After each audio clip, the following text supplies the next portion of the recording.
Evangelho de Mateus, capítulo 24, e o versículo 3.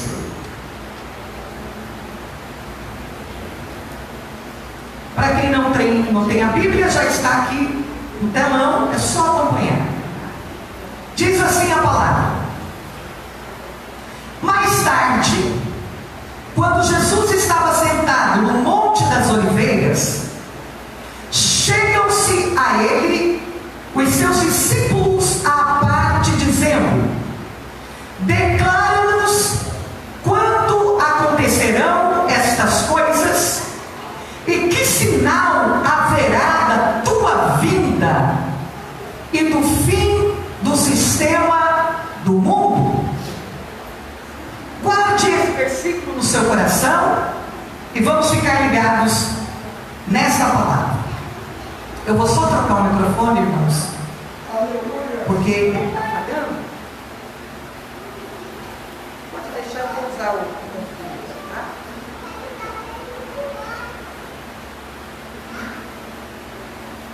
Vamos usar esse aqui. Guardem essa palavra. Amém? Mateus 24, 3. Está ligado? Ele demora um pouquinho porque tem um. Agora vem. Mateus 24, 3. Guarda aí no seu coração. Primeiro entendimento para a gente começar hoje a nossa série: o que é o fim dos tempos? O que é o fim dos tempos? Quando se dará o fim dos tempos? A gente fala tanto em fim dos tempos, final do mundo, vai acabar tudo, mas do que se trata realmente fim dos tempos? Quando a gente fala aqui no culto, irmãos, vamos se preparar, porque é chegado o fim dos tempos, a gente está falando do quê? Nós estamos falando dos acontecimentos que levam e incluem a volta física de Jesus à terra e a formação do novo céu e da nova terra. O capítulo 24 de Mateus é um capítulo onde Jesus trata da sua segunda vinda. Diga assim: segunda vinda. Segunda vinda. Esta segunda vinda de Jesus, ela se dará com alguns acontecimentos extraordinários. O primeiro destes acontecimentos será o arrebatamento da igreja. Diga: arrebatamento da igreja. Porém, o arrebatamento da igreja não é o fim dos tempos. O arrebatamento da igreja é um dos acontecimentos que leva o mundo para o fim dos tempos. Deu para entender o que é fim dos tempos? Então, quando alguém fala de fim dos tempos, a pessoa está querendo dizer, falar, explicar sobre acontecimentos que vão nos levando para o final de tudo. Esse final de tudo, ele só se dará depois do arrebatamento da igreja, grande tribulação, milênio e a restauração dos céus e da terra em novos céus e nova terra, onde tudo estará concluído para sempre e sempre e sempre. Amém. Então, a primeira coisa que precisamos entender é isso: sempre que alguém estiver falando de fim dos tempos, está falando de quando tudo será concluído e finalizado por Jesus Cristo nos céus e na terra. Até que isso aconteça, vários acontecimentos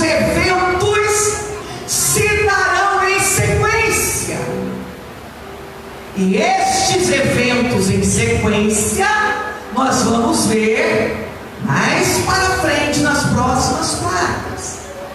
Porém, vamos começar falando sobre o fim dos tempos.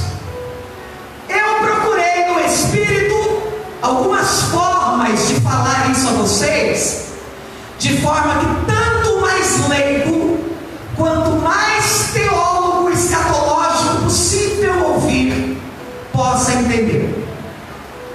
E encontrei nos estudos do pastor Joá Caetano uma das maneiras mais práticas de falar a vocês sobre esse assunto, de forma que você entenda, porque nós vamos falar fazendo perguntas concernentes ao assunto. A primeira pergunta está em Mateus 24:3. Por que os discípulos de Jesus indagaram a respeito do fim do mundo, do fim dos tempos? Veja em Mateus 24, verso 3, que já era no coração deles uma curiosidade. Os discípulos estavam preocupados com as palavras proféticas do Senhor Jesus sobre o que aconteceria no fim do mundo, no fim dos tempos.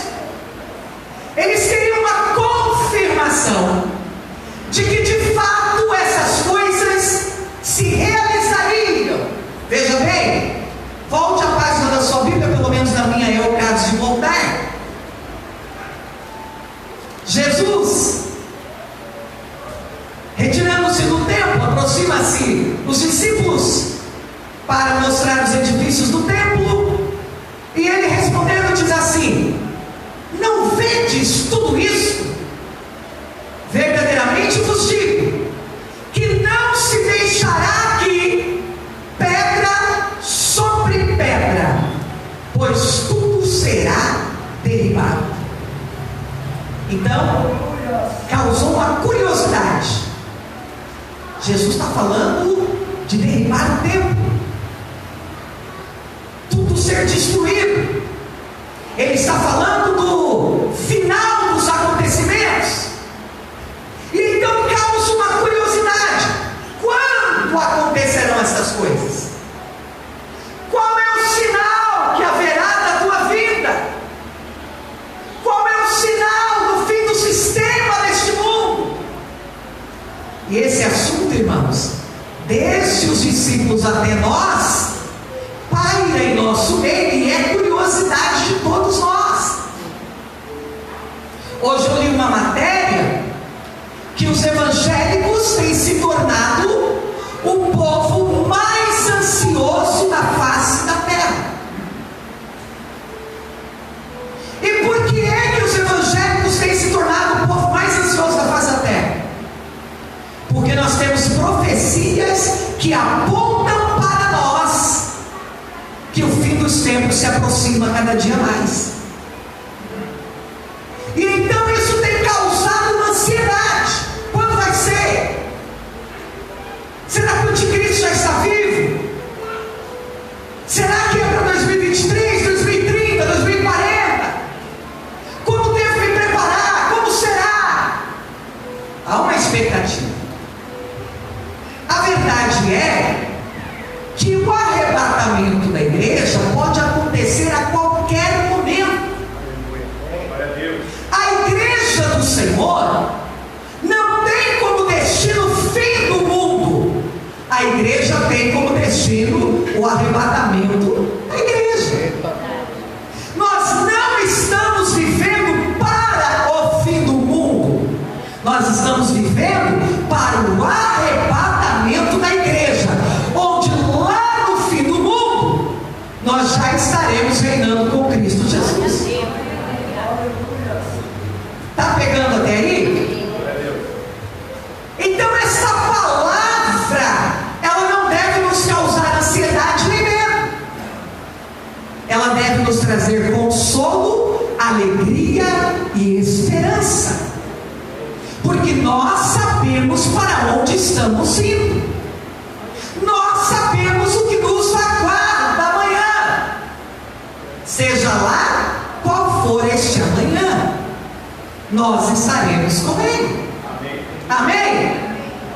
Então os discípulos queriam saber quando que vai acontecer, quando o Messias vai reinar, quando tudo isso vai ser destruído e reconstruído com um reino de paz.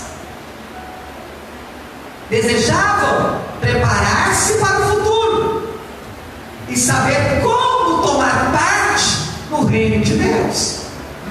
Você vai ver Mateus capítulo 25, o versículo 1.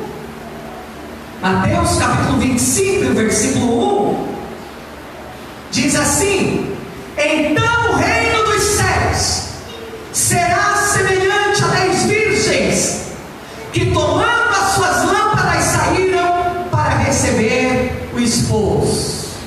Você sabe o que aconteceu com as 10 virgens?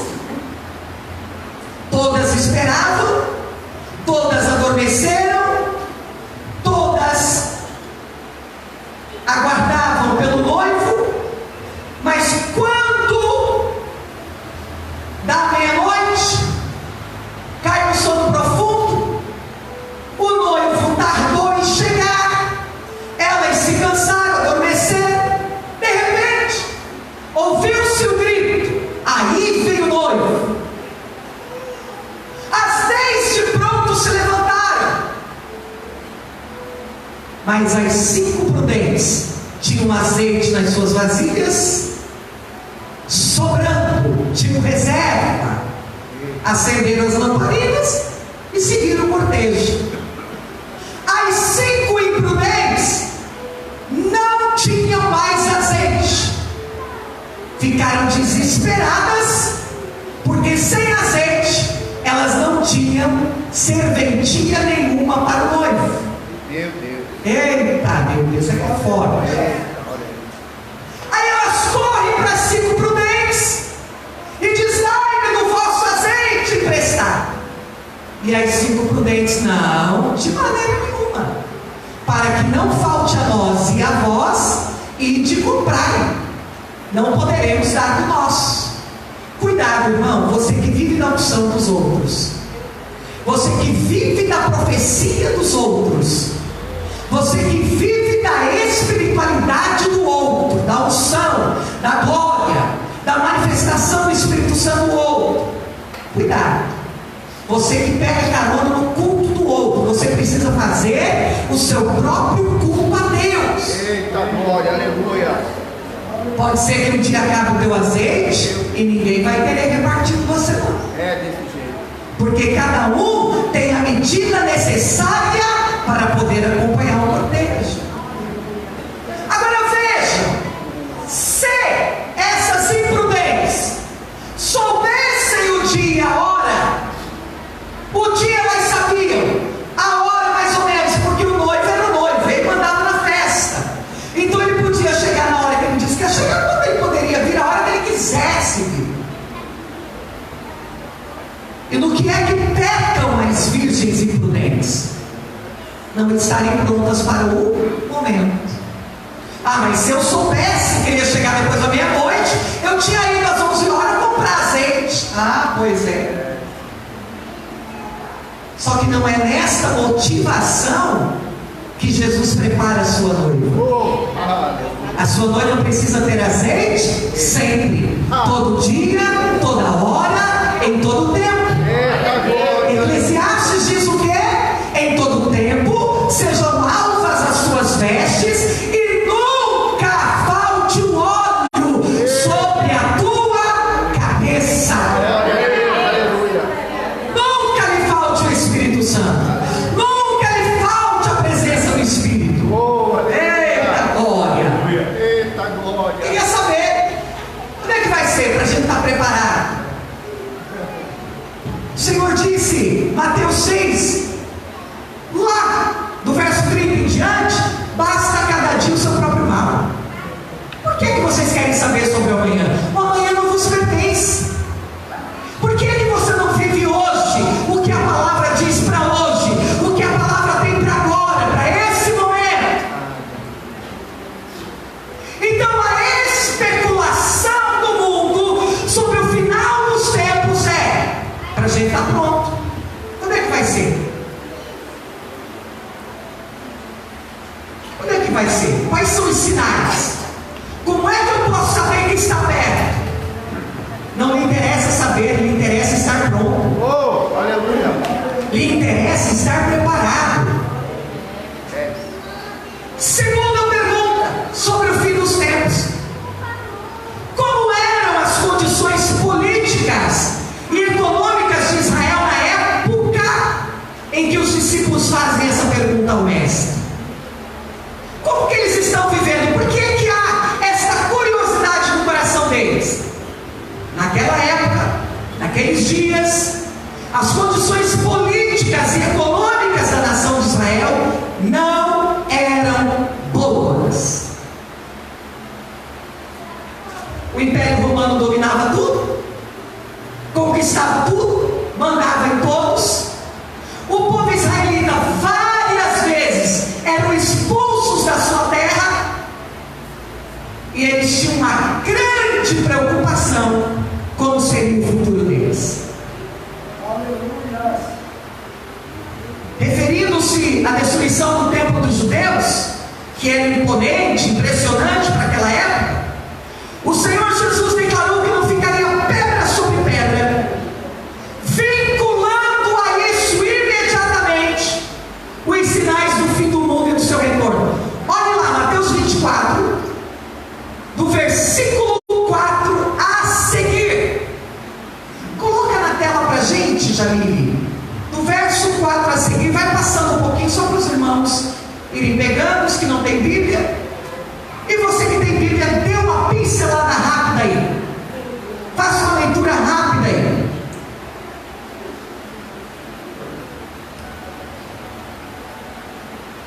Dá uma olhadinha aí. Quarta da palavra tem que ler Bíblia, amém? Amém. Do que é que Jesus trata com os seus discípulos imediatamente ao falar sobre o templo derribado? Que eles pensavam ser o templo físico, mas Jesus falava dele. Ele morreria e em 3 dias ele ressuscitaria. A partir da ressurreição dele, a contagem começou para o fim dos tempos. Está entendendo, sim ou não? Então, a pergunta é: já é o fim dos tempos? O final ainda não chegou, mas já estamos caminhando para ele desde a ressurreição de Cristo Jesus. A situação deles na época dessa pergunta não era boa, não era favorável. Então eles têm uma curiosidade de saber se Jesus está falando sobre o templo que vai ser derribado, vai ficar pedra sobre pedra. Quem sabe ele diz para a gente o que acontece amanhã e nos traz alguma esperança. O que é que o mundo quer ouvir hoje? Uma palavra de esperança. O que é que as pessoas querem ouvir hoje? Uma palavra de esperança. Por que é que brigamos tanto por política? Porque a gente coloca em alguns homens e partidos a nossa esperança. Agora vai. Não vai, irmãos. Não vai. Nem com Lula, nem com Bolsonaro, nem com ninguém, não vai. Por que é que não vai? Porque o relógio de Deus, o ponteiro está rodando. E a cada segundo que passa, ele está levando as nações para o fim dos tempos, para a conclusão de tudo que a Bíblia Sagrada nos diz que vai acontecer. Terceira pergunta: por que é que as pessoas deveriam interessar-se pelas revelações bíblicas?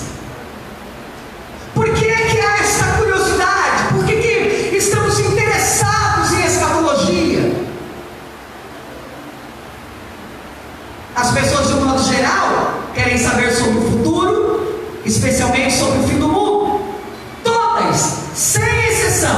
pensam sobre o futuro e gostariam de preparar-se para o que está por vir. Aí eu te pergunto: você vive preparado ou está esperando saber, ver sinais, conhecer sobre o amanhã para daí então se preparar?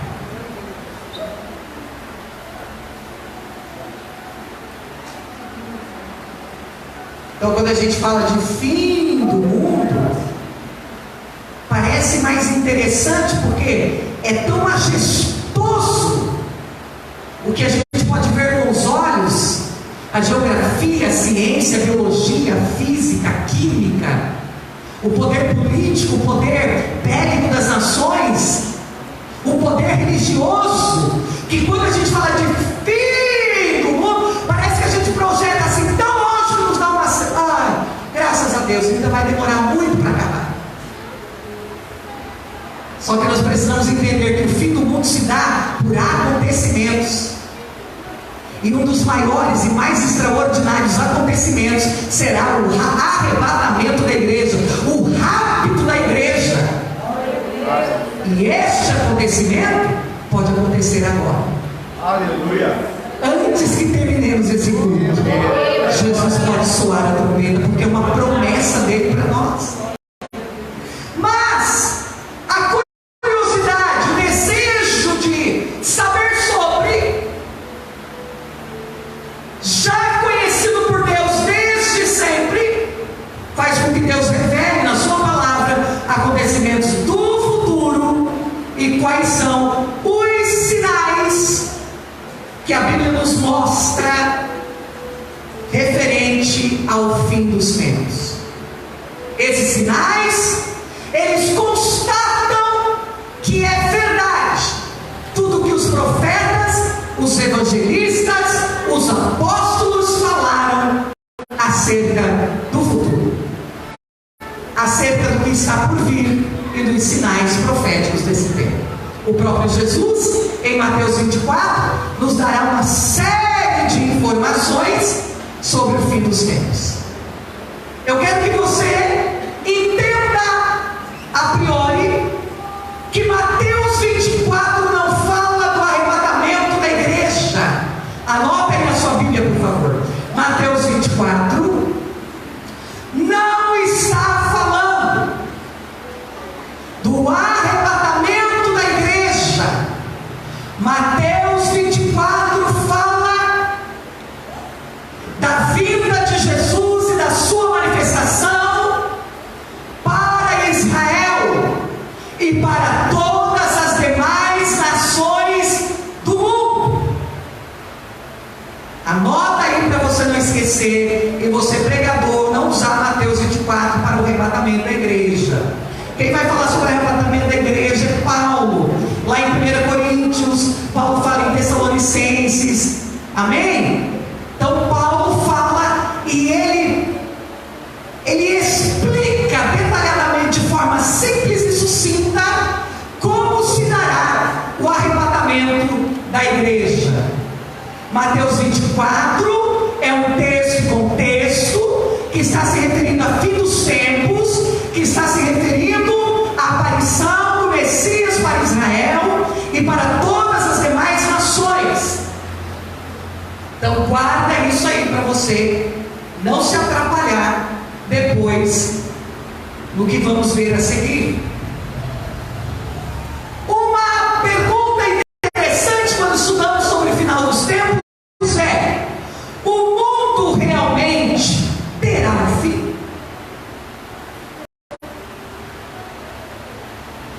O mundo vai acabar? Essa é a pergunta que não quer calar. O mundo vai acabar? Se vai, como ele acabará? Quais os acontecimentos? Quais os sinais?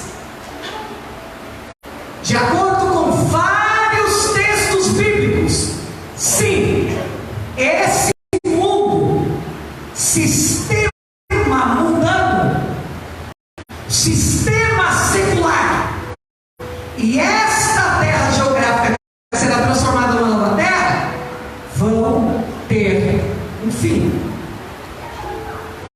O fim deste mundo, como nós conhecemos hoje, coincidirá com o dia do juízo final. Diga assim: o fim deste mundo, esse mundo que eu conheço hoje, ele coincidirá com o dia do juízo final. Esse dia também é conhecido como dia do Senhor. Vamos ver Isaías capítulo 13, o versículo 9 e o versículo 10. Isaías capítulo 13, o versículo 9 e o versículo 10. Vocês estão entendendo até agora, irmãos? Está sendo claro? Amém. Se tiverem dúvida, levante a mão, pergunta, questione. Olha lá. Eis que vem o dia do Senhor. Como será o dia do Senhor? O que está escrito lá?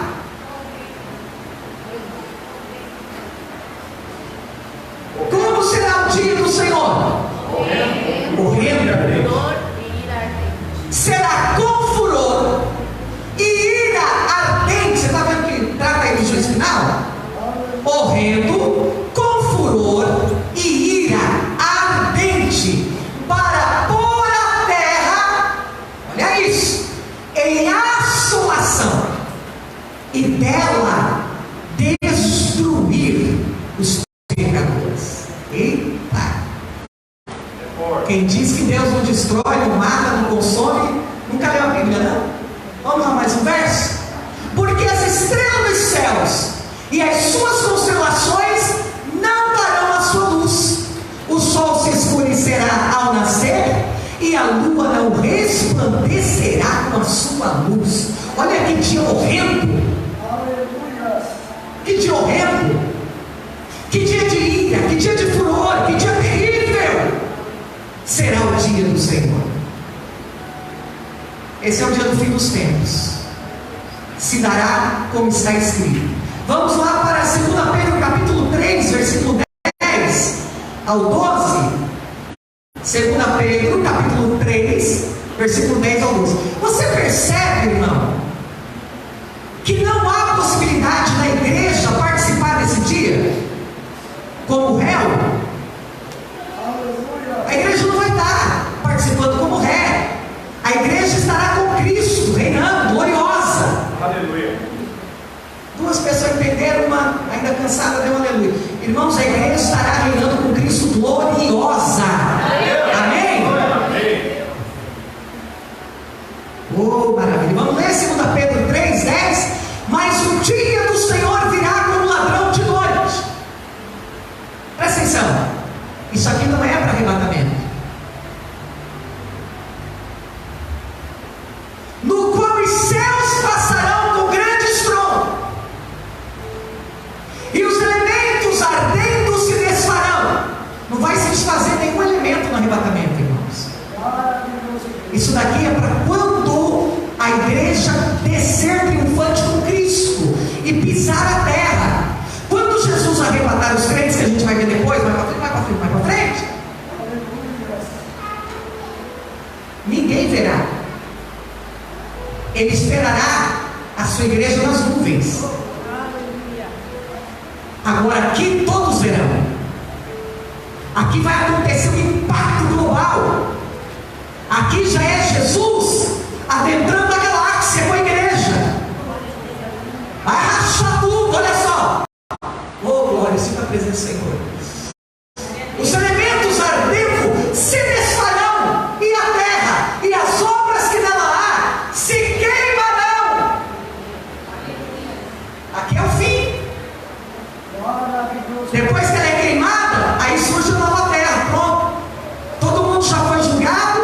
O diabo, seus demônios, seus adeptos e todo mundo que pecou contra Deus não se arrependeu, lançados no lago de fogo e enxofre. A terra é queimada, destruída, e é feita uma nova terra. Eita glória! Havendo, pois, de perecer todas essas coisas, que pessoas vos convém serem santo trato e piedade. Verso 12.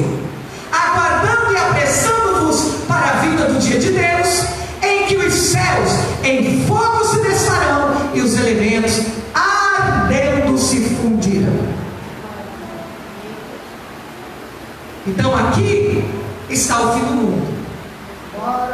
Aí está o fim dos tempos sendo concluído. E tudo nos mostra que a igreja está muito prestes a ser arrebatada. Por quê? Porque os sinais do fim do tempo estão cada dia mais se manifestando com força, com violência e com rapidez.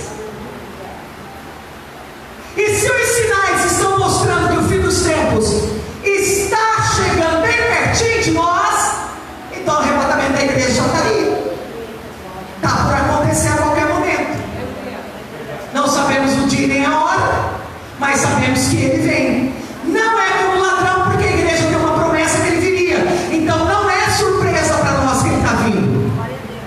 João 14 diz: ei, eu vou para o Pai, mas vou preparar-vos um lugar. Se eu for, voltarei outra vez e vos levarei para mim mesmo, para que onde eu estou, estejais vós também. Ele já está voltando. Ele já está vindo. Eu estou esperando por ele. Não é uma surpresa. Não é como ladrão. O ladrão vem sem avisar. Como ladrão, ele vem para Israel. Israel está dormindo. Israel que não está atento. Os judeus espíritas, os judeus cabalistas, esses estão dormindo. O remanescente está dormindo, vai ser acordado. Oh glória! Só para te aguçar um pouco, tem gente pregando que todo Israel vai ser salvo. Mentira! A Bíblia nunca disse que todo Israel vai ser salvo. Salvos serão os remanescentes em Israel, judeus ortodoxos. Esses serão salvos. Esse é o remanescente. Esse está guardado. Vai ser enganado, mas vai acordar. E quando acordar, eles vão se entregar totalmente a Jesus Cristo, o Yeshua HaMashiach. Aquele que veio, eles não reconheceram, mas os olhos verão, e os olhos contemplarão, e eles reconhecerão Jesus Cristo como o único e suficiente Salvador da vida deles. Eita glória, aleluia! Louvado seja Deus. Agora sim, nós vamos entrar nos sinais. Mas antes de entrar e aprofundar um pouco no assunto, eu quero lhe fazer uma pergunta. Os sinais são para quem? Os sinais são para quem? Os sinais são para os incrédulos, para quem não crê. Se eu creio, logo não preciso de sinal. Eu já creio. Já creio. Eu já espero. Eu estou pronta. Eu sei que sou salva. Eu sei que estou indo para lá. Eu sei que se Ele tomar a minha vida agora, eu abrirei meus olhos com Ele. Eu preciso de sinal. Os sinais é para mostrar aos incrédulos o que está por acontecer. E para mostrar-lhes quando acontecer que a Bíblia Sagrada é a palavra de Deus, inerrável, Aleluia. inerrável, e que todas as profecias nela escritas se cumpriram. É para isso que servem os sinais. Eita, maravilhoso, aleluia. Agora vamos lá. Que tipo de sinais Cristo predisse que ocorreriam antes do fim? Vamos para Mateus 24, verso 19. Que tipo de sinal? O que Cristo falou para os discípulos que ia acontecer antes do fim? Preste atenção que estamos falando do fim. Vamos repetir comigo para você não dormir, porque assim estamos falando do fim. Olha para o teu irmão e diga para ele: não é do arrebatamento. Fale para ele acreditar. Para o arrebatamento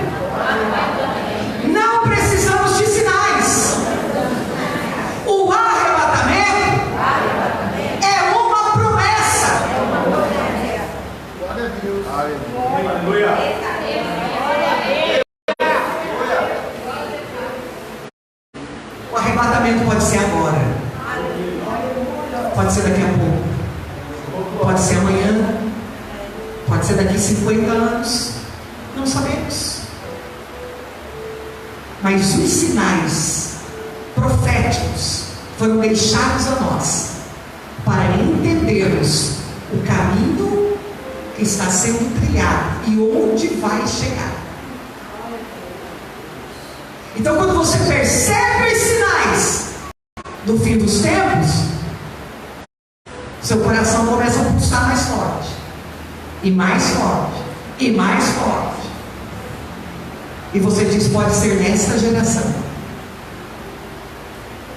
Todos estes sinais e eventos, eles já aconteceram nas gerações passadas em alguma proporção.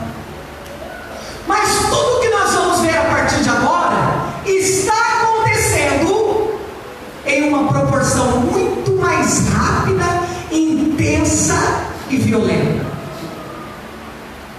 Ou seja, é como pegar uma fita, rodá-la normalmente, e depois você pega a mesma fita, lembra da fita cassete? E você acelera ela. Então estes sinais já foram vistos em algum tempo da história, só que de forma normal.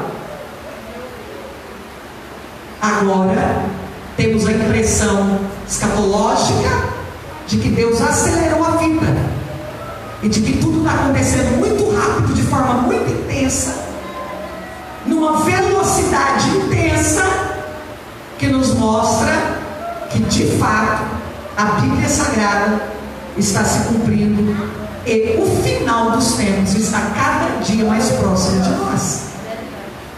Mateus 24, versículo 29, Jesus fala que no fim dos tempos haveria prodígios nos céus. Olha só. E logo em seguida, a tribulação daqueles dias, o sol escurecerá. Prodígios no céu, eventos no céu. A lua não dará sua luz. A gente leu isso em Isaías ainda há pouco, lembra?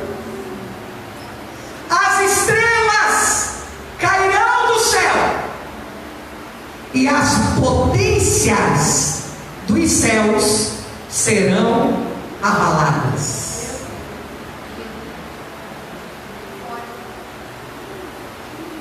Este é um sinal do fim dos tempos. Este não é um sinal para arrebatamento. Este é um sinal do fim dos tempos. Ou seja, Jesus voltando com a sua noiva para transformar essa terra em uma nova terra e os céus em um novo céu. Vamos em Lucas 21 e 26. Jesus fala que os poderes do céu seriam abalados. Lucas 21 e 26. Poderes do céu abalados. Lucas 21 e o versículo 26. Desfalecendo os homens de medo, na expectativa das coisas que hão de vir sobre o mundo habitado, porque os poderes dos céus serão abalados. Uau! Será que a gente já não está vivendo algo assim bem semelhante? Expectativa dos homens, das coisas que estão para acontecer no mundo, e a preocupação de cientistas, de historiadores, de teólogos, não tem sido exatamente com o que está acontecendo globalmente, na política, na economia, na natureza. Aqui mais uma vez Jesus afirma que os poderes dos céus seriam abalados.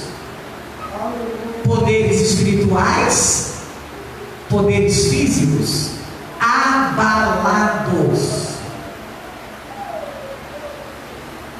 A gente vai ver mais para frente, mas você sabe que hoje nós temos até passeio ao espaço.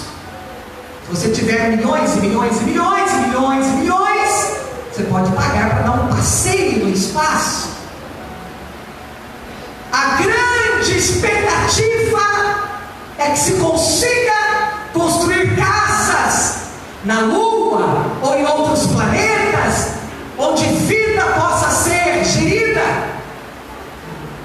Por que essa expectativa? Por que esse desejo, esse investimento bilionário, trilhardário? Porque a humanidade sabe que a Terra caminha para o seu final, que essa geração caminha para o final, que as coisas caminham para o final. Então, na concepção do homem, vamos construir em outro lugar. Ou você nunca viu filme sobre isso? Que seleciona pessoas e então elas são levadas a outros lugares, outros planetas, e lá se começa a reproduzir vida. E aí então não é extinto o ser humano de uma vez por todas. Isso é bem interessante nós pensarmos sobre isso. Nada que Hollywood lança, irmãos, é por acaso. Todos esses filmes de terror, de ficção científica, é tudo uma preparação da mente humana para o que está por vir. Tudo. O pastor Jaconias quer falar? Sobre a preocupação. Eu vi em 3 emissoras da televisão semana passada. Vamos falar no microfone, né? Devido à live. Eles disseram que nunca teve próximo fim do mundo como agora. E são todos cientistas da NASA. A Rede Globo, a Band, o SBT, passaram tudo que o cientista norte-americano da NASA falou. Nunca se viu, nunca se teve mais próximo do fim do mundo do que agora. Depois que eles fizeram essa última viagem, que eles testificaram que pode haver ser humano, ou seja, vida lá no outro planeta, água, pode até se fazer morada lá, então eles lançaram isso aí. As 3 emissoras passam eles falando isso. Quem não viu a matéria, irmãos, é só puxar no Google sobre o relógio, tá? Segundo os cientistas, estamos a 90 segundos do fim do mundo. Agora, veja bem, de onde eles tiraram essa contagem? 90 segundos. Ou seja, 1 minuto e pouquinho. 1 minuto e meio. Se nós levarmos em consideração que a palavra diz que para Deus um dia é como 1000 anos, 1000 anos como um dia, como seria 1 minuto para Deus?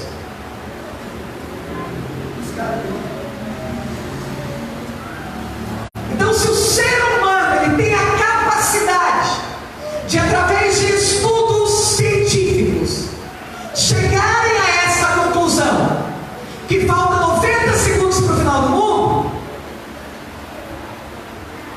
eu e você que somos cristãos, conhecemos a palavra, as profecias bíblicas, estamos dormindo por quê? Estamos vivendo o Evangelho displicentemente por quê? Estamos atolados em pecados por quê? Quando deveríamos estar nos santificando mais e mais e mais e mais, porque a volta de Jesus é mais iminente do que nunca.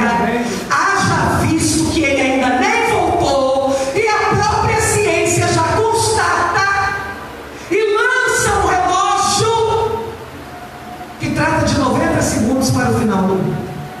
Depois tem uma matéria na íntegra, assistam porque é bem interessante. Então Lucas 21 e 26 fala de poderes dos céus sendo abalados.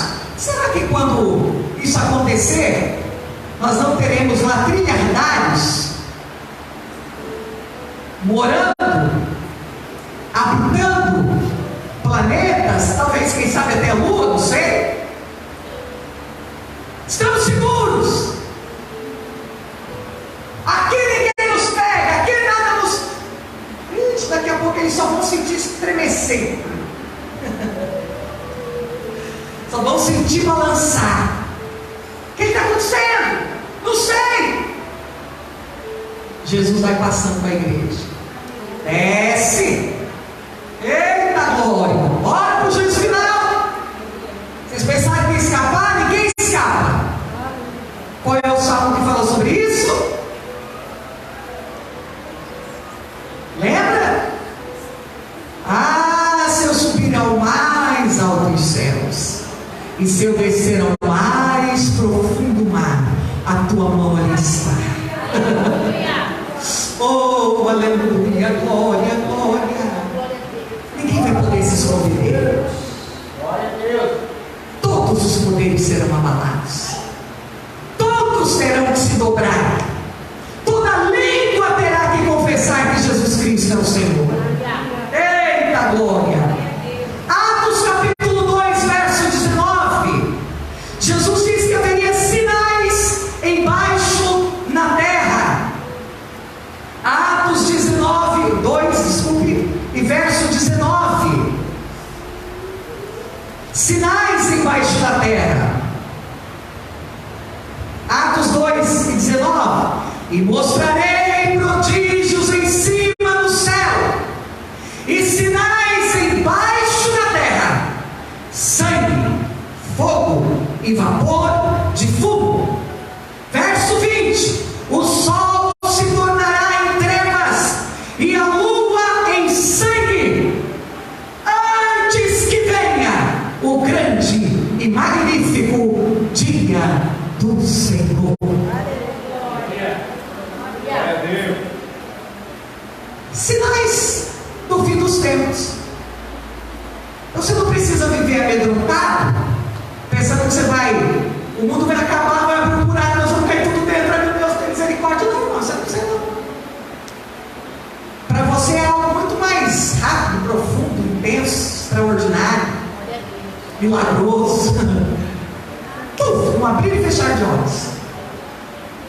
Fechou o olho, abriu, você está com a noiva amada nas nuvens, abraçando Jesus e dando muito glória, entrando para as bocas do Cordeiro. Eita, coisa maravilhosa. Aí os crentes ficam, meu Deus, que tudo,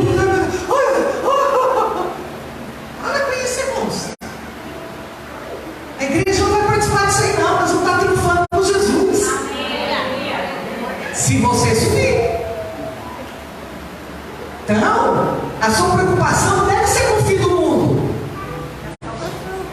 O seu entendimento tem que estar sempre focado no arrebatamento da igreja, ou no dia da sua morte. Porque o dia da sua morte provavelmente pode acontecer até primeiro do arrebatamento. Talvez eu e você morramos, participemos ainda da morte física. E talvez não. Pela forma que as coisas estão indo, pode ser que a gente nem morra fisicamente. Mas se morrermos, Paulo nos ensina que ressuscitaremos primeiro e nos encontraremos nos ares com aqueles que forem arrebatados. Ai, pastor, eu nem vou comprar mais nada. Ai, eu vou morar lá no meio do mato porque o fim do mundo está chegando. Ai, não compra, Jesus logo volta, você nem paga. Glória a Deus. Engraçado. Ai, eu vou morar dentro do mato. Não. Se Deus quiser dar um apartamento na beira-mar, eu quero morar lá dentro do mato. Aí Jesus volta e eu vou, tchau. Maravilha. Eu vou ficar esperando Jesus dentro do mato? Eu sou livre, quero esperar Jesus no meio do povão, aleluia. Tomando um sorvete, fumando um churrasquinho, aleluia, dando glória. Não é? Olha o fim do mundo, olha o fim do mundo. O fim do mundo é para você, não. Não é para nós, não. Nós estamos salvos. Depois a gente vai estudar isso mais para frente, tá? Sobre arrebatamento. Eu vou te mostrar desde Gênesis até Apocalipse, quando é que Deus pegou alguém que era salvo, santo, lavado e remido pelo sangue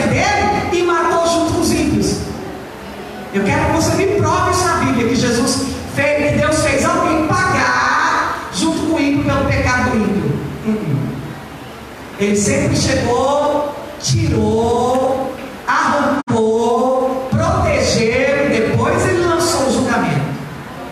E toda a Bíblia Sagrada foi assim. Por que no arrebatamento? Por que quando fala de uma tribulação, ainda tem uns crentes que teima em ser tribulacionista e afirmar que a igreja vai ficar aqui sofrendo a grande tribulação? Não é? Já pensou? Jesus pagar o preço que ele pagou para a gente não ficar na grande tribulação? Ah, meu irmão, fica com você, eu quero ir com Jesus antes, amém? Eu não quero conhecer o anticristo, eu só quero ver ele naquele grande dia, quando sai a espada da boca do Senhor Jesus. Eu quero estar lá para ver, quero estar junto, só dando glória e dizendo: está aí, derrotado. Onde está a morte, a tua vitória? Onde está o inferno, teu aguilhão? Oh, aleluia! Glória! Louvado seja o nome do Senhor. Sinais do fim dos tempos. Jesus fala quanto à religiosidade e à vida espiritual. Vamos para Mateus capítulo 24, versículo 11. Tudo com referência bíblica, meus irmãos. Mateus 24, versículo 11. Eu quero dar um conselho para vocês, enquanto vocês abrem a Bíblia. Irmãos, pelo amor de Jesus Cristo, parem de viver na internet assistindo tudo quanto é pregador e pseudos mestres da palavra. Isso vai te desviar. Estou falando sério. Se você não tem uma boa base teológica bíblica sadia, não fique assistindo qualquer pessoa. Porque uma das maiores ferramentas do diabo hoje para confundir a gente é ter várias vertentes teológicas sobre o mesmo assunto. Isso é uma cilada do diabo. Um fala A, outro fala B, outro fala C, e fica todo mundo confuso e ninguém entende nada. Quer estudar escatologia? No Brasil, o mais exímio estudioso de escatologia, que eu te digo sem medo de errar, é o pastor Napoleão Falcão. Pode assistir tudo que ele postar. Napoleão Falcão, há mais de 50 anos só estudando escatologia. Tem outros? Tem, mas fica com ele primeiro, depois você vê os demais. Amém? Depois você passa para os demais. Outra coisa, você é membro da igreja? Você confia que Deus está na nossa vida? Ouça um pouquinho mais o seu pastoreio. Porque, irmãos, a gente parece que tem que fazer cair fogo do céu para vocês crerem no que a gente está falando. Qualquer Zé Mané vai para a internet, fala um monte de abobrinha e você vem delirando. Tá, meu filho, que base você tem? Abre a Bíblia, me explica isso aí que você está falando. Ah, não sei não, mas eu achei tão legal o que ele falou. Irmãos, o diabo fala um monte de coisa legal. Olha que legal que o diabo falou para Eva: pode comer que você não morre não, boba. Tá doida, nego? Deus falou para você não comer, então no dia que você comer, você vai ficar igual ele. Olha que coisa bacana. Eva falou: gostei. Olha que maravilha. É isso mesmo. Deus está enganando nós para nós não ficar igual ele. Eu vou comer.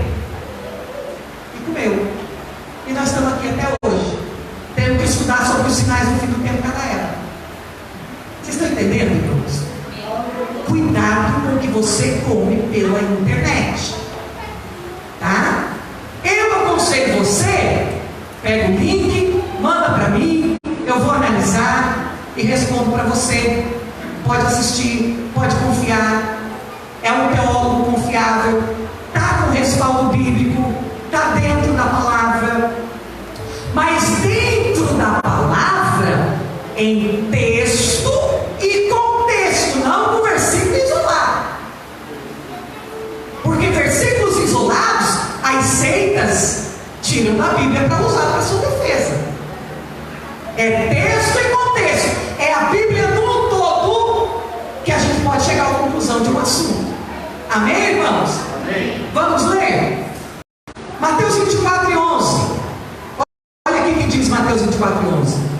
Igualmente, muitos falsos profetas se levantarão e enganarão a muitos. Um dos sinais do final do tempo que Jesus está falando para os discípulos em Mateus 24: falsos profetas enganando o povo. Falsos profetas enganando o povo. A vida espiritual, a vida religiosa, à mercê de pessoas que enganam. Versículo 24 de Mateus 24: porque hão de se levantar falsos cristos e falsos profetas. Aqui que está o cerne da questão. Olha aqui, ó. Olha aqui. E farão grandes sinais e prodígios, de tal maneira, se possível, enganariam até os escolhidos. Isso aqui é forte. Até aquele que é escolhido, até aquele que é de Deus, podendo ser enganado. Esse escolhido aqui está falando de quem, irmãos? Do remanescente de Israel. Será tão sério o que os falsos profetas vão fazer no final dos tempos, que hoje é só uma palhinha, tá? Hoje é só a maquete dos falsos profetas. Eles vão se aperfeiçoar e vão melhorar cada dia mais nas suas mentiras. Que até o remanescente de Israel poderá ser enganado, como vai ser enganado pelo anticristo.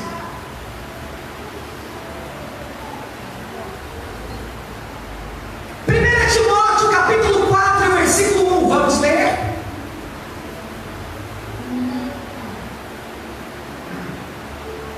Timóteo capítulo 4 e o versículo 1. Estamos falando agora de sinais do fim dos tempos, mas o Espírito expressamente diz que nos últimos tempos apostatarão alguns da fé, dando ouvidos a espíritos enganadores e a doutrinas de demônios. Agora eu vou te falar uma coisa aqui. Isso é sinal do fim dos tempos. Nós já temos visto isso acontecer, sim ou não? Então significa que estamos caminhando a passos velozes para o final do tempo. Será que a gente não está vendo pessoas se apostatando da fé?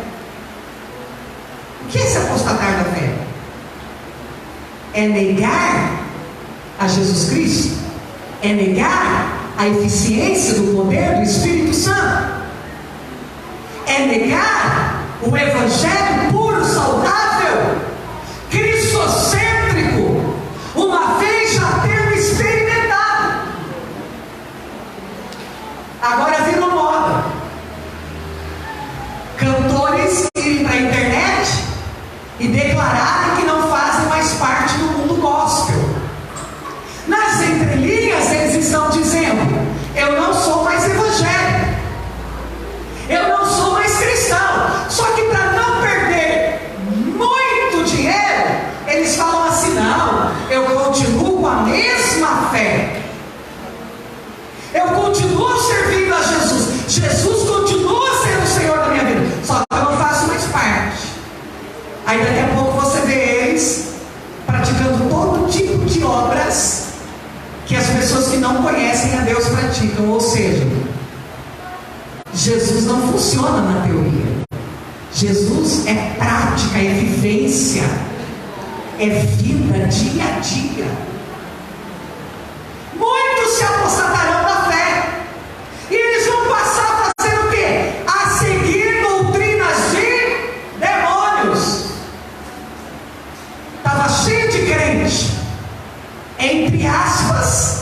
pulando carnaval em cima de carros alegóricos onde Satanás estava sendo adorado, onde Iemanjá estava sendo adorado, onde espíritos demoníacos estavam sendo adorados descaradamente, e estavam lá, nus, seminus, dançando, celebrando a festa da carne, dizendo: não, mas eu não estou meio gospel, mas eu sou de Jesus. Não, queridos, ninguém é de Jesus se não vive para Jesus. João escreveu uma das suas cartas dizendo que aquele que se faz amigo do mundo se torna inimigo de Deus. Aquele que é amigo do sistema secular, do sistema mundano, ele se torna inimigo de Deus. Não tem como servir a dois senhores. Não tem como de uma mesma fonte jorrar águas diferentes, uma amarga e uma doce. Jesus fala também sobre sinais relacionados à nação de Israel. Vamos ver Romanos capítulo 11, versículo 17 ao 32. Romanos 11, versículo 17 ao 32. Já vamos logo encerrar, mas eu quero deixar para vocês hoje a introdução, pelo menos essa introdução do assunto fim dos tempos, falando sobre estes principais sinais, não todos, obviamente vamos nos aprofundar na quarta-feira que vem, mas pelo menos esta pincelada em alguns sinais. Romanos 11, 17 diz assim: pois, se alguns dos ramos naturais foram quebrados, e tu, sendo uma oliveira silvestre, foste enxertado no lugar deles, e passaste a participar da raiz e da rica seiva da oliveira, não te glories contra os ramos, mas se te gloriares, saibas que não és tu que sustentas a raiz, senão a raiz que sustenta a ti. E talvez dirás: os ramos foram cortados para que eu fosse enxertado no lugar deles. Bem, por causa da incredulidade, os ramos foram cortados. Tu, porém, estás firme por causa da fé. Não te exaltes em teu coração, e sim teme a Deus. Porque se Deus não poupou os ramos naturais, tampouco serás poupado se te exaltares. Vede, pois, a bondade e a severidade de Deus. Severidade sobre todos os ramos naturais que caíram, mas vede também a bondade de Deus para contigo.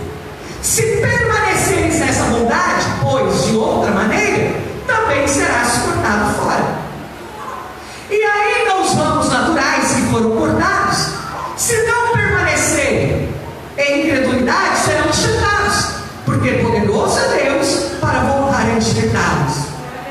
Porque se tu fostes cortado daquela por natureza, é oliveira silvestre, e contra a natureza foste enxertado na boa oliveira, quanto mais esses que são ramos naturais. Porque não poderiam ser enxertados da oliveira, ou na oliveira, da qual são naturais?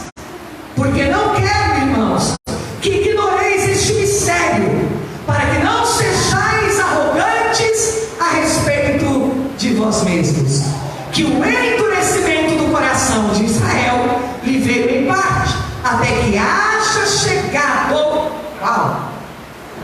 meu Deus, irmãos, a plenitude dos gentios, e logo todo Israel será salvo, como está escrito: virá de Sião do alto o libertador, que apartará de Jacó as impiedades. Amém? Amém. Quem são os ramos naturais?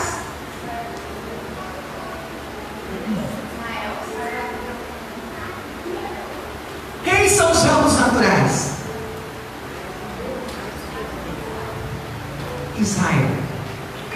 Quem é este Israel? O remanescente de Jacó. Quando Paulo fala todo Israel será salvo, ele está falando do quê? Do remanescente de Jacó. Ele mesmo diz, ele mesmo deixa explícito. Esse remanescente de Jacó são os judeus que não se dobram à idolatria. Ou seja, o Deus deles é Adonai. O Deus deles é o Eterno. O Deus deles é o Deus de Abraão, de Isaac e de Jacó. Esse é todo Israel. Agora, em Israel hoje, há muitos israelitas que se tornaram espíritas da alta ciência cabalística. Estes se dobraram à idolatria e muito provavelmente não alcancem salvação, a não ser que Jesus, através de alguém que lhes pregue a mensagem, o Espírito trabalha no coração deles, eles venham se arrepender e se voltem a Deus novamente. O remanescente de Israel, este remanescente, está guardado para conhecer o verdadeiro Messias, pois o verdadeiro Deus eles já temem. Eles só não entenderam e não receberam o Filho, mas eles vivem, adoram e só se prostram diante do verdadeiro Deus. Esse é o remanescente escolhido, que vai ser enganado pelo anticristo, mas logo ao perceberem a blasfêmia do anticristo, eu não vou interromper agora, pastor, só vou perder o raciocínio. Qual será a blasfêmia do anticristo que fará Israel perceber que ele não é o Messias?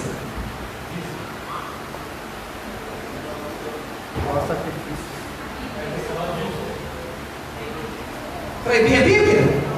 Quem mais? Proibir o dízimo, se assentar no lugar de Deus. Quem mais?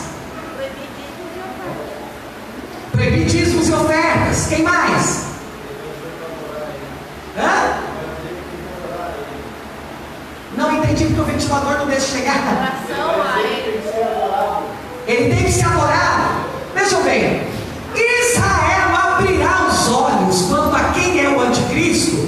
Para você crente que é contra dinheiro, oferta, dízimo, etc e tal, quando ele proibir que Israel leve ao templo os dízimos e ofertas que são entregues diariamente, mensalmente, anualmente, em adoração a Deus, em gratidão a Deus, ele vai ser considerado um blasfemo.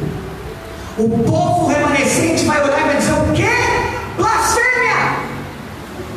Não poder levar nossos sacrifícios a Deus? Isso é blasfêmia! Então ele não é o Messias. Olha, estou até arrepiado. E tem crente que aplaude os mestres, falsos mestres da internet, que pregam contra dízimo, contra oferta, contra dinheiro, como se eles não ganhassem dinheiro. Eles pregam contra dízimo, mas cobram 5 mil reais por um curso, que eu estou dando aqui por 30 reais, só para cobrir o remédio da minha voz depois, só para cobrir a pastilha. Cuidado, irmãos. Tudo aquilo que se opõe ao que está escrito é espírito do anticristo. Toma muito cuidado. Esses ramos é Israel, o remanescente, Jacó. Quem que Paulo está falando que foi enxertado? Nós, os gentios. Então, este sinal de Romanos capítulo 11, versos 17 ao 32, é um sinal relacionado a Israel. Que sinal é esse? Israel voltando-se para Jesus. O remanescente voltando-se para Jesus. Paulo está falando assim: olha, cuidado, porque há um pacto com eles. Ele virá e vai tirar o pecado do meio deles, e eles serão enxertados outra vez.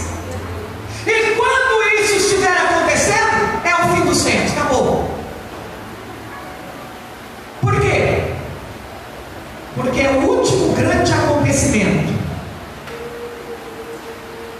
Antes do novo céu e da nova terra, é o remanescente de Israel aceitar a Cristo como seu Messias.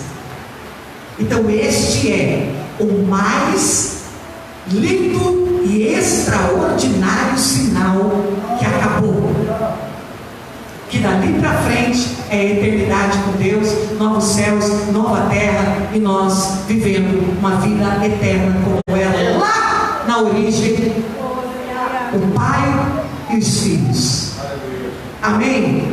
O pastor Jotonias quer falar alguma coisa?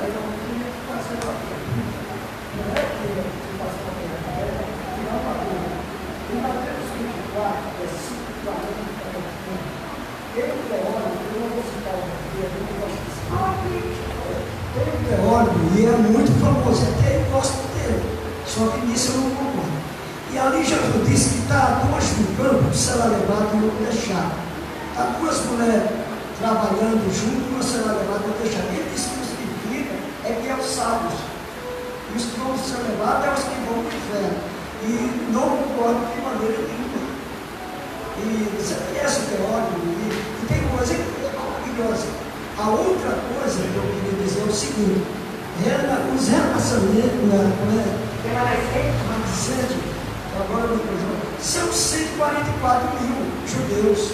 Agora tem judeus que vão aceitar Jesus agora, que é judeus brasileiros, judeus americanos. Agora, israelita, Egito, são 144 mil.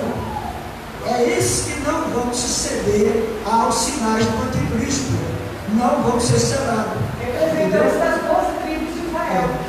Um dos maiores teólogos nesse assunto, nome do Senhor pronunciou agora em 2019, que é o doutor Antônio Gilberto, considerado em todo os Estados Unidos da América Latina. Então, para você entender tudo isso, você precisa entender as 70 semanas de Daniel. Tudo que você vai entender. Pode falar em inglês. Então, o que ela está falando aqui é tudo ok. Mas a pergunta que eu queria fazer é essa: eu não concordo com o cara de maneira nenhuma, e a literária não concorda. É o que a gente volta a falar, né, irmãos? Quanto à questão de professores, escatologia, às vezes a pessoa ela é muito boa para falar de um assunto. Por exemplo, eu vou dar um exemplo para vocês do professor Rodrigo Silva. Ele é muito conhecido, ele é arqueólogo, ele é historiador, ele é fantástico. Eu sou fã dele, assim, admiro, assisto todas as matérias dele, mas para a escatologia não dá. Porque a escatologia dele parte de uma doutrina adventista. Tem várias contradições quando você pega a Bíblia no todo. Se eu isolar os versículos, como ele isola, dá certo. Mas se eu olhar o contexto todo, já não dá mais certo. Então, por isso que eu falo para vocês, né, o cuidado que a gente tem que ter. Então, a pergunta do pastor Jaconias foi sobre Mateus 24. Vocês entenderam os ramos aqui, só para a gente terminar, né? Os ramos, os gentios, os que foram enxertados. Mas quando esse ramo natural, original, que é o remanescente de Israel, 144 mil, representando as 12 tribos de Israel, quando esse remanescente se volta para Jesus, aí acabou. É o maior sinal do final dos tempos, tá? Concluindo esses sinais primórdios, que a gente vai mergulhar na próxima quarta-feira, vamos mergulhar bem profundo nisso aí, tá? Aleluia. Vamos a essa pergunta do pastor Jaconias. Mateus 24, vamos abrir a Bíblia, e a gente já encerra por hoje. Mateus 24. Os irmãos que estão visitando estão entendendo, irmãos? Na quarta da palavra a gente estuda detalhadamente a palavra, porque a gente percebe a necessidade. As igrejas pregam. E poucas igrejas hoje, claro que temos algumas, mas poucas dedicam tempo para estudar. Mateus 24, qual é o verso, pastor? 40. Vamos à pergunta do pastor Jaconias. Esse mesmo teólogo que eu já citei, ele fala a respeito deste texto aqui.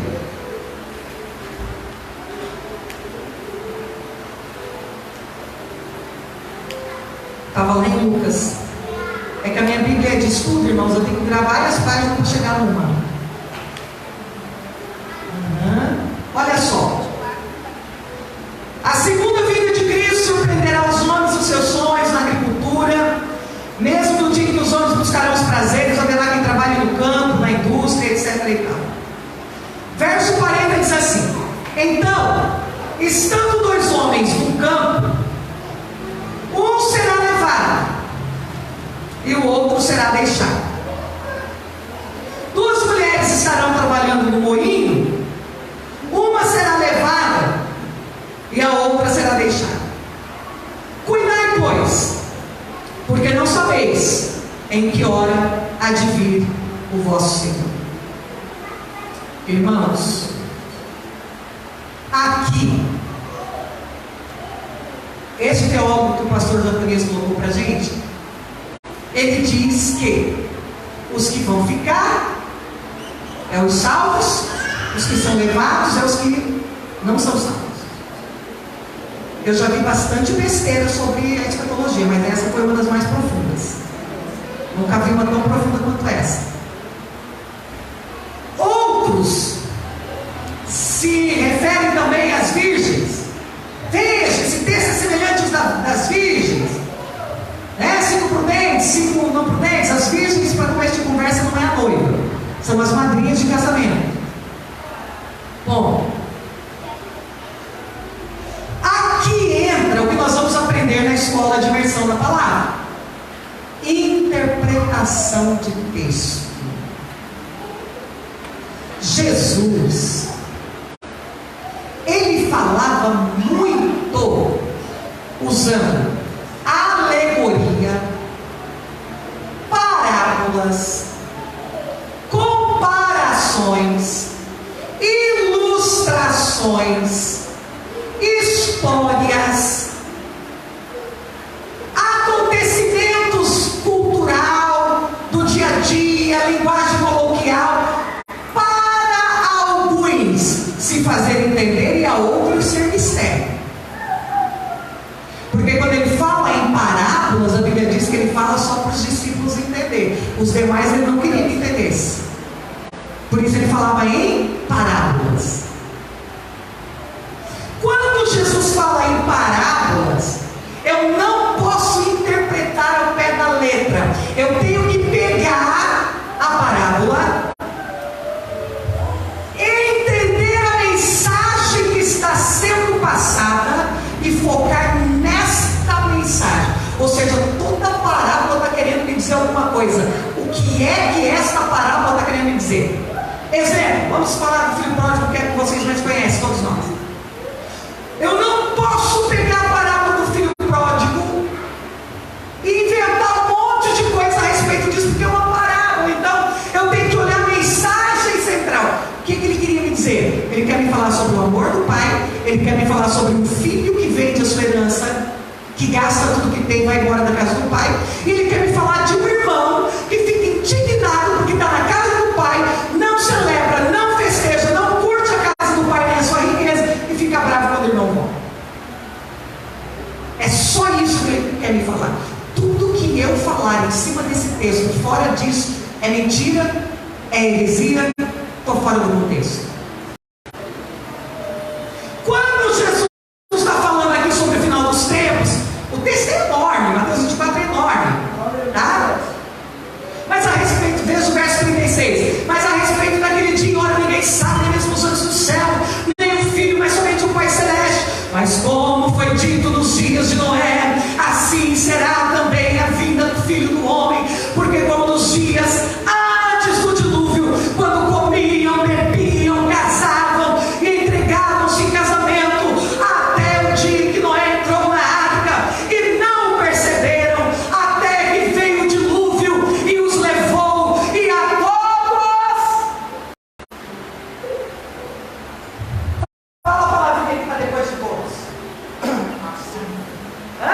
Assim será.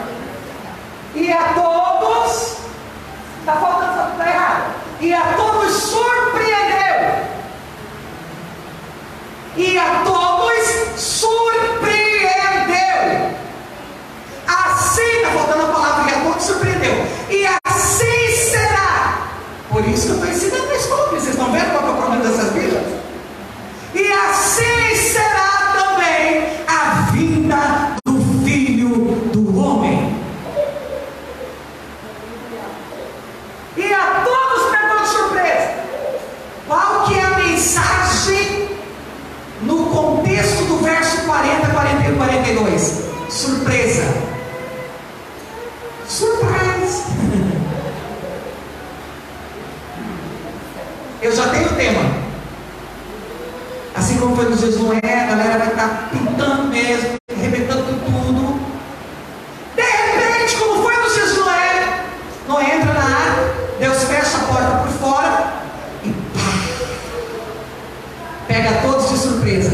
não conheciam nem orvalho e começa a cair uma grande chuva sobre a face da terra. A questão aqui é a surpresa. Aí vamos para frente, verso 40. Então, meu irmão, interpretação bíblica, irmão, vocês vão ficar tão afiados na espada que vocês vão ficar chatos. Glória a Deus. Aleluia. Diga amém. Amém. Diga amém, porque a tua chatice vai te levar para o céu. Você não vai conseguir mais ouvir a abobrinha. Você vai aprender a ler o texto, a gramática. Olha só, será também assim a vida do Filho do Homem? Então, quando ele coloca o então, deixa eu ver se essa Bíblia está certa, tá? Então, vírgula, quando ele põe o então, ele está falando do mesmo assunto. Então, os versos a seguir estão ligados ao verso anterior. Ele está falando da surpresa. Ele não está falando sobre quem vai, sobre quem fica. Não é literalmente um indo, outro ficando. É literalmente uma parte que acredita, a outra que não acredita. Ele só vai usar uma linguagem figurada para a gente entender que vai ser uma surpresa. Por quê?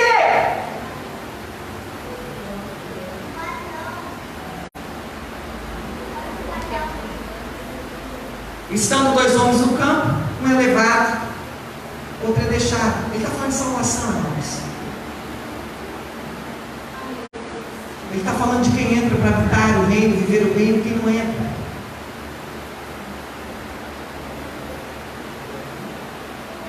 O que é deixado? O que é deixado?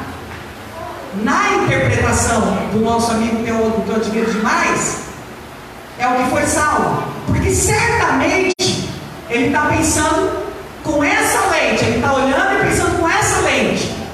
Quem morreu foi quem ficou de fora da arca, Noé foi deixado para recomeçar. Então quem foi deixado é o que está salvo. Essa é a lente que ele está olhando.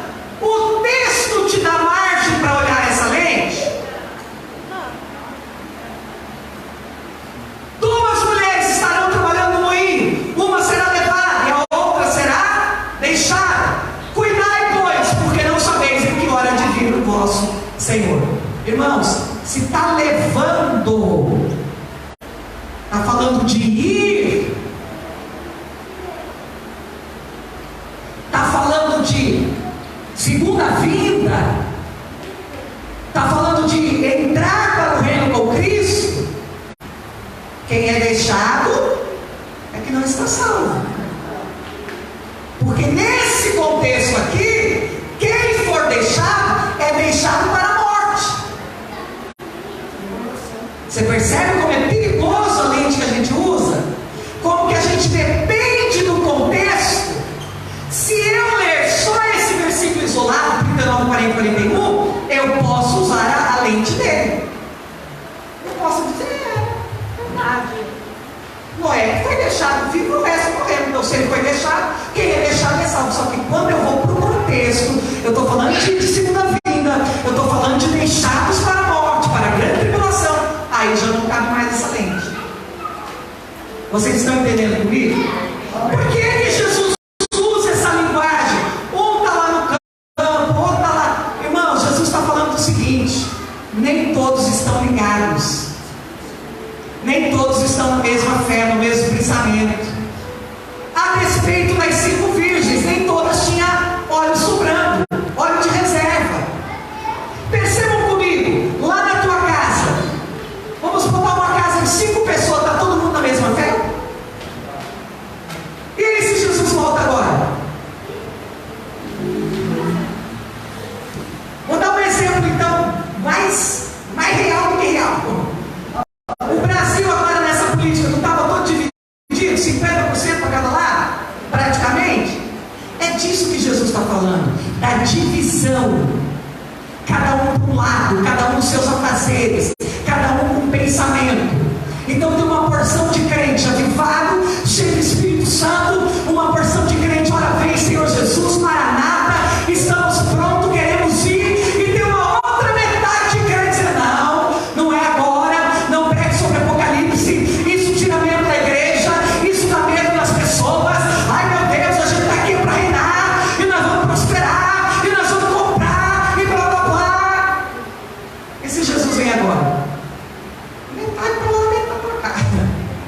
É nesse sentido, não é literal.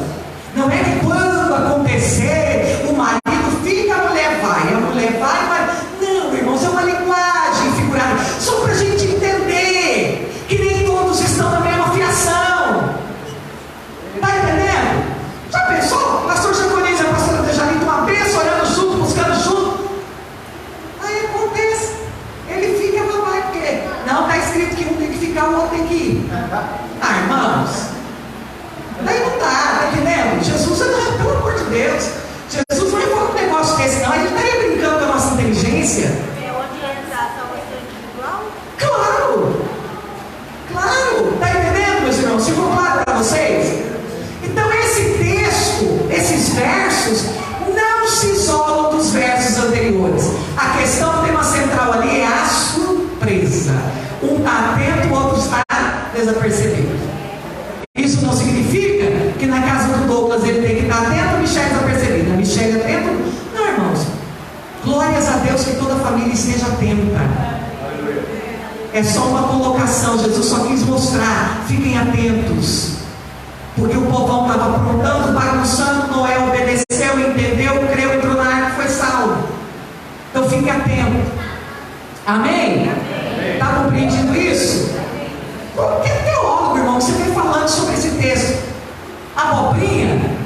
Ô, amado, pelo amor de Deus. O então fez a ligação. Irmão, se você soubesse como um e, uma vírgula é importante no texto da palavra. Por isso que o apóstolo escreveu dizendo: aquele que tirar ou acrescentar um tio sequer nesta palavra será maldito. Porque uma vírgula fora do lugar, um e, um ponto, 2 pontos, uma exclamação, faz toda a diferença para a interpretação dele. Então, um estará no campo, o outro, cada um no seu fazer, cada um na sua função. Um está ligado, o outro não. Não significa que literalmente tenha que acontecer isso. Quando esse texto fala a respeito dessas coisas, está falando da surpresa da vida e está falando da divisão de pensamentos, de fé, de entendimento, de vigilância. Eita glória! Que bom seria se todos aqui estivessem vigilantes. Que bom seria que na sua casa todos estivessem vigilantes. Mas Jesus está falando, infelizmente, um está ligado, o outro não está. Estão dois trabalhando junto. Quando você vai ver, os pensamentos estão divididos.